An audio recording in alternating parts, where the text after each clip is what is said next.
if the commands didn't matter, if obedience was optional, if truth was only what felt right, how would you know when you were wrong? Listen, if every voice was just as true, if every path was right, if sin was only what I felt in the middle of the night, who would draw the line for me? Who would tell me when I stray? If right and wrong were only thoughts that shifted day to day, if love had no definition, how would I know what it means? How would you know what breaks his heart? How would you know where you went too far? If truth was just what sounds good to you, how would you know what's really true?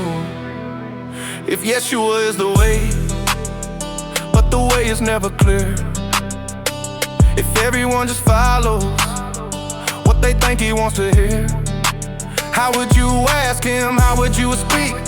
If every answer in the world was just inside of me, if God never wrote it down, who would I believe? How would you know what he approves? How would you know what he would choose? If right and wrong had no true voice, how would you know which was his choice? For me, I go to the source, not feelings, not men, not shifting opinions. I go to the word that outlived kingdoms, outlasted empires, and still speaks.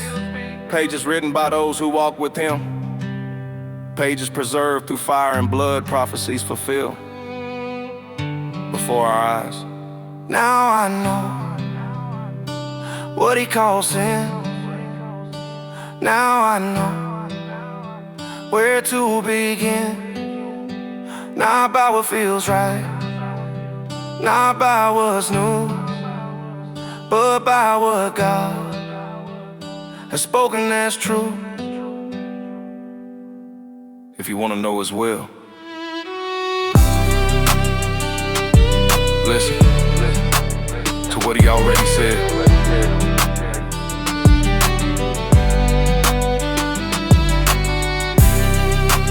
That's how I ask him.